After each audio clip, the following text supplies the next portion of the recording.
Hey yo, Victor here and welcome back to my devlog. Now in this video I'm going to be showing you a script that breaks the fourth wall in Resident Evil.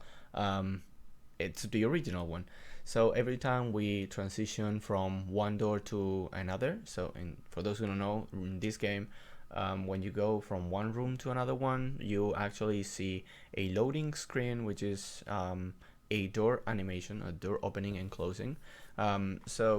Yeah, I'm going to be making the monitor brightness to actually dim when we are inside of a door transition, and to actually bump up to 90% when we are actually doing gameplay. So stay tuned for that. I've made more integrations like this one, some for Resident Evil, some for other games, but I wanted to showcase one where I actually control one of these things.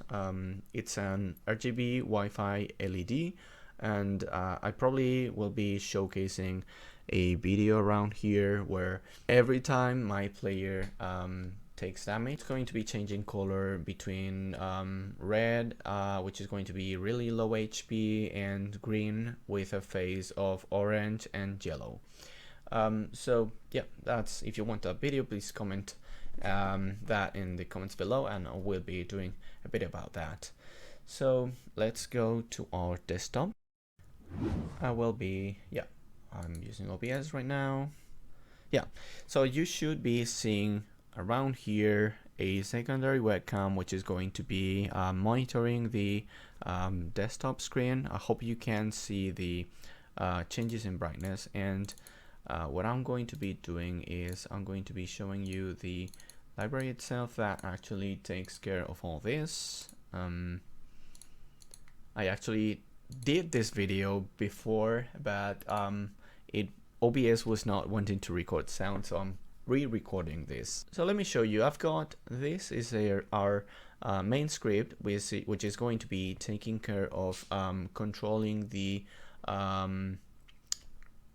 monitor background brightness. It's importing two of my libraries. Now this screen one, I actually downloaded most of it from the AutoHotkey forums, and some parts of the memory library is also downloaded from there, but I'm currently updating it from time to time. You can check out my EmuHook repository in GitHub, which is actually a memory library for dealing with emulator games, so you can, make shiny Pokemons, which is another video, and this is not prepared.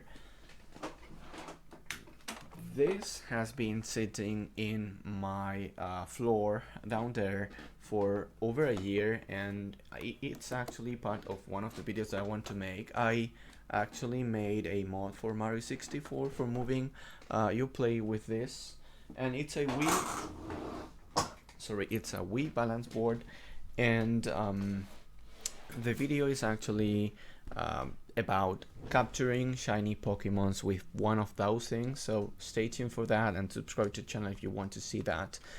Now let's get to the video that we are concerned. So the screen thing actually has literally 2 or 3 functions. One is for getting the monitor handle, and the other one is for sending a monitor brightness. Now I'm not using this one, I'm using just this one, and this one.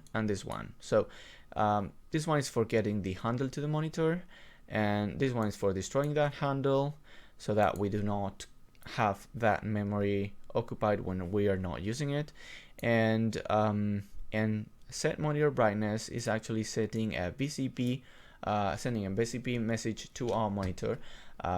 It's a value of hexadecimal 10. I will be explaining this in a moment, but basically you have to bear in mind that monitors actually have like a configuration language. Now it's normally DDC, if I recall correctly, BCP, and some other monitors have like different protocols for communicating, but BCP is pretty standard. Now I've seen some monitors like this small one that do not support BCP messages, and that one right there, which you cannot probably see, but basically if you download a software called Control My Miter, like this one, you will be able to see that byte 10 of the BCP code 10 is actually responsible of screen brightness. I don't know if you can see it. If you watch here, you can actually see that I am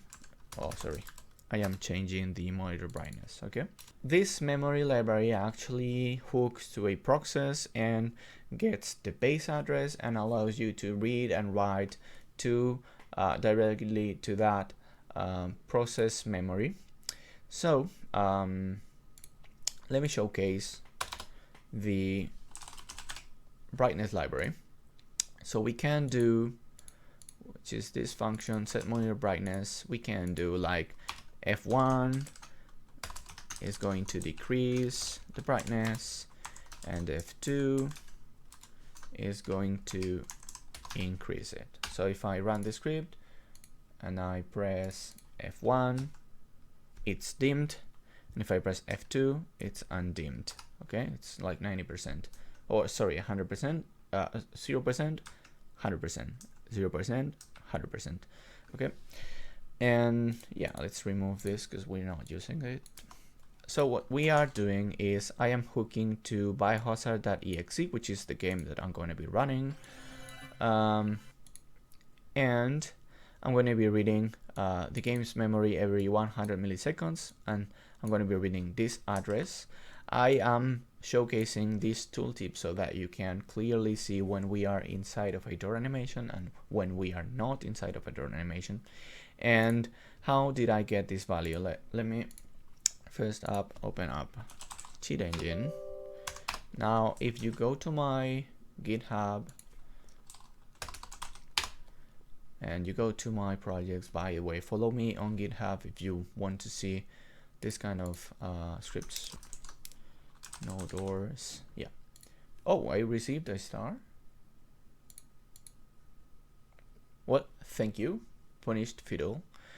So this script is actually for the GOG version, but basically what I'm doing is that I'm reading from this memory address, which is not the same for the version that I'm using. I'm actually using just the Rebirth one, which is this memory right here. How did I get this memory?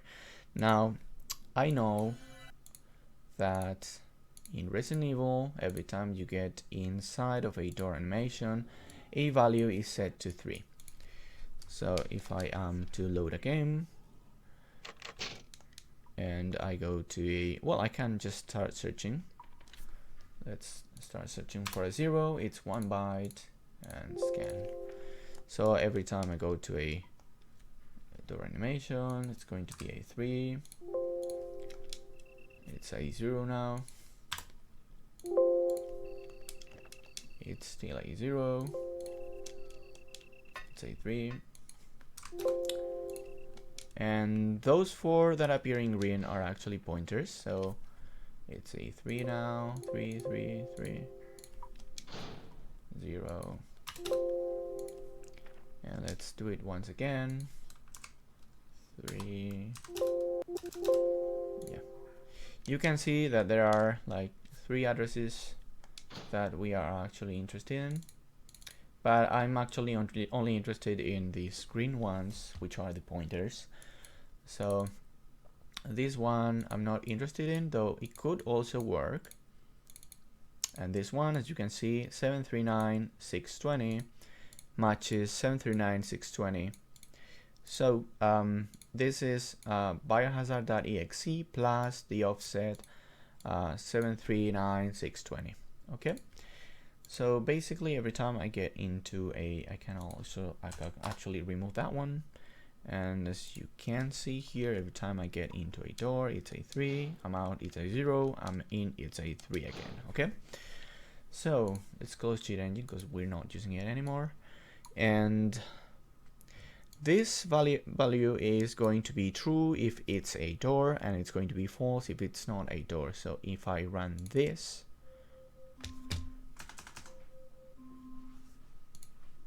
I don't know if you can hear Alexa, but we are actually cooking. It's just so I added this small message here, and it says we are not in a door, and we are now in a door. And as you can see, I don't know if you can see it or not, but the screen is actually dimming if we are inside, and it's not dimming. It's dimmed. It's not dimmed. Okay. So let's continue with the code review. So basically, this function runs every 100 milliseconds and checks this memory address, showcase the tooltip in case it's in a door or not. So if it's a door, it's going to say yes. If it's not, it's going to say no. This is a ternary for those who do not program. It's like doing. So if something is true, it says yes. If something is false, it says nope. Basically, this is a ternary. And here, as you can see, it's really simple script. If it was door, because we are saving each iteration the previous value, because we do not want to be setting it every 100 milliseconds. So if the previous value is different than the current value, it's going to trigger something.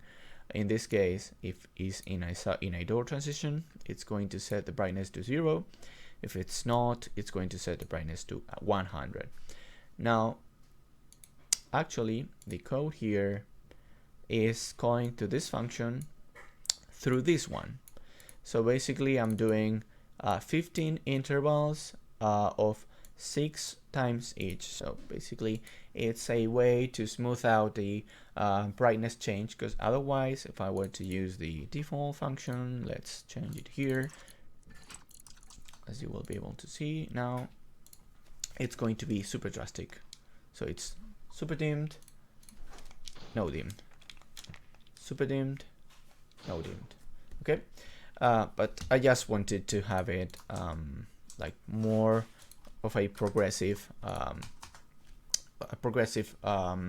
transition between brightnesses. So, and then I've got a hotkey for exiting the script. When I press escape, the script just closes. Okay. So yeah, hope you liked this video. If you don't forget, follow me on GitHub. Yeah, hope you liked this video. See you in the next one. Goodbye.